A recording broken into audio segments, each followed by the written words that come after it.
हिंदी में यूपीएससी की तैयारी से संबंधित प्रोग्राम्स को देखने के लिए सब्सक्राइब करें स्टडी IQIAS हिंदी। नमस्कार दोस्तों, मैं हूं डॉक्टर पंकज मिश्रा और स्वागत है आपका स्टडी IQIAS हिंदी पर। दोस्तों सोचिए, अगर किसी को रात में 3 बजे दिल का दौरा पड़े तो अस्पताल ये नहीं कहता है कि सुबह 10 बजे आना।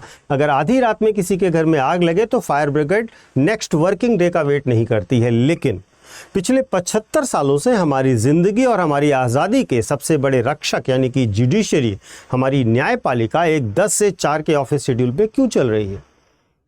Justice Suryakant, chief justice of India Suryakant ji ने अब इस औपनिवेशिक विरासत को चुनौती दी है। उन्होंने साफ कहा है कि लीगल इमरजेंसी में अब कोर्ट 24/7 खुलेंगे। आज हम डिकोड करेंगे इस बात को कि क्या जुडिशरी के लॉकडाउन का दौर अब खत्म हो चुका है, क्या ये सुविधा सिर्फ VIPs के लिए होगी या आम आदमी के लिए भी होगी, और क्या 5 करोड़ पेंडिंग केसेस के बोझ तले हुए दबा हुआ सिस्टम क्या कभी सोएगा नहीं? तो बात करते हैं आज इस मामले में। देखिए, यहां बात चेक बाउंस या प्रॉपर्टी के विवाद की नहीं हो रही है कि आपका चेक बाउंस हुआ आप रात में 12 बजे चले जाएंगे। नहीं, यहां बात हो रही है उन मामलों की जो 1 घंटे की देरी जिन पर भारी पड़ सकती है। जस्टिस सूर्यकांत का विजन 3 प्रमुख बिंदुओं पर टिका हुआ है। पहला, हैबियस कॉर्पस के मामले, अवैध बंदीकरण के मामले। जब कोई अचानक गायब कर दिया जाता है या अवैध हिरासत में होता है तो हर मिनट कीमती होता है और उस वक्त हैबियस कॉर्पस इमीडिएट चाहिए होती है। दूसरा मामला है जब इंटरिम प्रोटेक्शन की आवश्यकता हो। मान लीजिए शनिवार की सुबह आपके घर पर बुलडोजर खड़ा है, तो क्या आप सोमवार तक इंतजार कर सकते हैं कि जब कोर्ट खुलेगा तब मैं स्टे लेकर के आऊँगा? तीसरी बड़ी चीज, जीवन और स्वतंत्रता के मामले, जब किसी की फांसी की सजा पर रोक लगानी हो या मेडिकल इमरजेंसी में गर्भपात की अनुमति चाहिए हो।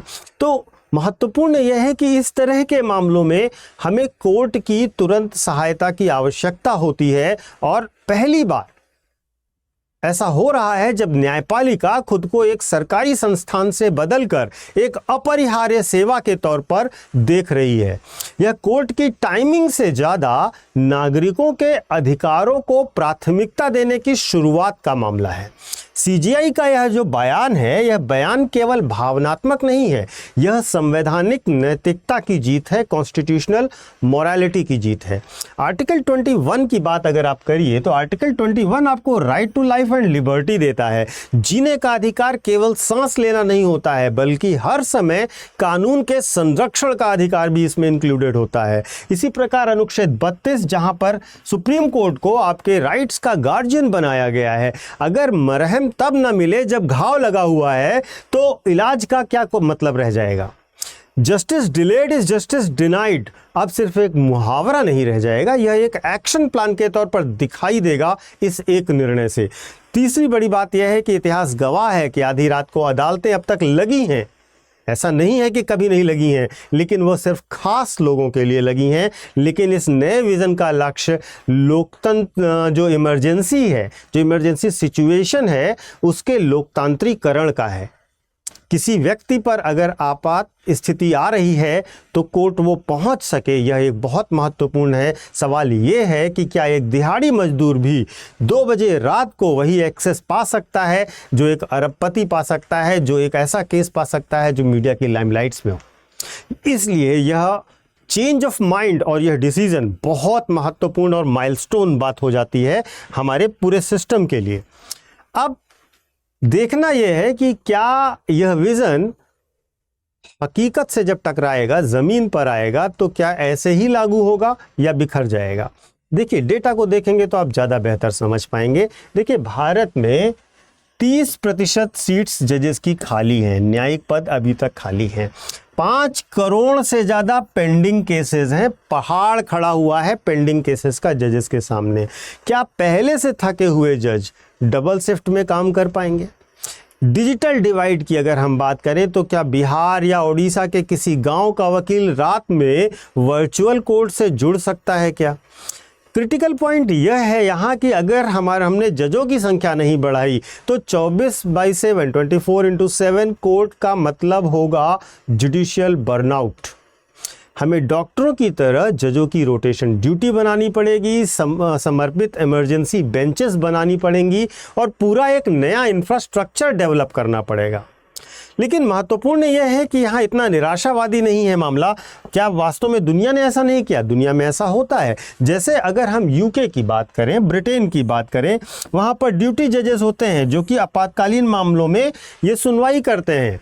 इसी प्रकार यूएसए में नाइट कोर्ट्स चलती हैं जहाँ पर रात्रि न्यायालयों के विशेष सत्र लगते हैं, तुरंत जमानत और छोटे अपराधों का निपटारा कर देते हैं।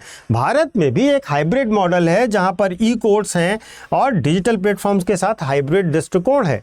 तो ज़रूरी नहीं है कि हमें हर समय बिल्डिंग खोलने की ज़रूरत हो, बस जज को लैपटॉप खोलना होगा। ई कोर्ट इस क्रांति का एक बड़ा इंजन बन सकता है। अब इसमें ध्यान देने वाली बात यह है कि हमें और क्या चीज़ें करनी होंगी। तो हमें सबसे पहले जो डेडिकेटेड इमरजेंसी बेंचेस हैं उनकी गठन करना होगा, यानी कि विशेष आपातकालीन सीटों का गठन करना होगा। न्यायाधीशों की शिफ्ट व्यवस्था और रोटेशन की नीति बनानी होगी। ई कोर्ट के बुनियादी ढांचे को सशक्त करना होगा और इसका जिला स्तर तक विस्तार करना होगा। अब अगर यूपीएससी के छात्रों के नज़रिए से देखें तो यूपीएससी के लिए भी ये बहुत रेलेवेंट टॉपिक है। जैसे कि आर्टिकल 39A जो कि डीपीएसपी का पार्ट है, जो कि असेस टू जस्टिस की बात करता है। इसके साथ साथ न्यायिक सुधार और आधुनिकीकरण जो कि जुडिशियल रिफॉर्म्स का सेक्टर है। पेपर 2 में आपके आएगा रूल ऑफ लॉ की बात करें, संवैधानिक वैल्यू है, कॉन्स्टिट्यूशनल वैल्यू है हमारी, और कॉन्स्टिट्यूशनल मॉरलिटी जहाँ पर संवैधानिक नैतिकता जो है उसकी कितनी व्यवहारिकता है वह महत्वपूर्ण है। तो इस प्रकार आप देखें तो ये कई एंगल्स में जीएस पेपर 2 से सीधा सीधा जुड़ता है। ठीक है, देखिए आंसर में आप अपनी एक लाइन यूज कर सकते हैं, justice must be available to it is needed not when office is open, यानी कि जब कार्यालय खुले हों तब नहीं, बल्कि जब आवश्यकता हो तब अगर न्याय मिले तो न्याय है। इसके बाद किसी भी लोकतंत्र में अगर हम बात करें तो उस लोकतंत्र की सबसे असली परीक्षा तब होती है जब उसके नागरिक सबसे अंधेरे वक्त में भी शाब्दिक रूप से भी और लाक्षणिक रूप से भी न्याय का दरवाजा खटखटा सकते हो। सीजेआई साहब का यह फैसला एक साहसी छलांग है, लेकिन इसकी सफलता इस बात पर निर्भर करेगी कि यह सुविधा केवल दिल्ली, मुंबई या बड़े महानगरों और बड़े वकीलों तक सीमित न रहे, बल्कि जिला अदालतों तक भी इसकी पहुंच हो। न्याय वास्तव में 9 से 5 की नौकरी नहीं है, यह 24 घंटे का वादा है। दरवाजे तो खुल रहे हैं, लेकिन क्या हमारा सिस्टम इस रोशनी के लिए तैयार है? ये सबसे बड़ा प्रश्न है आज का। आप भी कमेंट करके बताइएगा कि सीजेआई साहब का यह डिसीजन कैसा लगा आपको, और आप प्रैक्टिकली मानते हैं कि ऐसा भारत जैसे देश में संभव है, किया जा सकता है। कमेंट अवश्य कीजिएगा, आपके कमेंट का इंतजार रहेगा। यूपीएससी मेंटोर पंकज सर, ये मेरा टेलीग्राम चैनल है जिसे आप ज्वाइन कर सकते हो। यहाँ पर आपको मेरे सारे वीडियोस के लिंक मिल जाएंगे, साथ ही साथ मेरे सारे डिस्कशंस, और अगर आपको कभी कोई सलाह और सहायता चाहिए तो वह भी उपलब्ध होगी। जो बच्चे 2027 के लिए या 2028 के लिए यूपीएससी की तैयारी कर रहे हैं, उन सब के लिए हमारे पास एक नया बैच है जो कि प्रतिज्ञा प्लस बैच है। एक्चुअली 31 दिसंबर तक हमारे यहाँ एक बहुत बड़ी सेल चल रही थी, 4-5 दिनों की सेल थी, जिसमें आपको 50% ऑफ दिया जा रहा था और डबल वैलिडिटी दी जा रही थी, यानी कि 18 महीने का कोर्स है जैसे, तो वो 36 महीने के लिए दिया जाएगा। तो डबल वैलिडिटी के साथ साथ हाफ फीस दी जा रही थी। बहुत सारे बच्चों की रिक्वेस्ट कल शाम से आनी शुरू हुई कि आप थोड़ा सा इसको एक्सटेंड कर दीजिए, हमें भी ज्वाइन करना है, तो ये सबके लिए ओपन कर दिया गया। 2 दिन के लिए अभी और है, आप इसको ज्वाइन कर सकते हैं। यहाँ पर आपको डबल वैलिडिटी तो मिल ही रही है हमारे हर एक कोर्स पर, साथ ही साथ 50% ऑफ भी मिल रहा है। उससे भी बड़ी बात क्या है कि ये आपको तब मिलेगा जब आप पीके लाइव कोड का इस्तेमाल करेंगे, जब कोर्स खरीदते हुए आपको कोड मांगा जाएगा। इसमें महत्वपूर्ण रूप से आपको याद क्या रखना है, याद ये रखना है कि आपका P2I बैच होगा जहां पर आपकी प्रीलिम्स से इंटरव्यू तक की सारी तैयारी कराई जाएगी। 18 बुक का सेट भेजा जाएगा आपके पास। मेंटोरशिप दी जाएगी जहाँ पर मेंटोर आपको पूरे साल, 1.5 साल, 2 साल जितनी भी वैलिडिटी है आपको गाइड करेंगे। साथ ही आपकी test series, writing practice, interview programme, सब कुछ इसमें अवेलेबल है।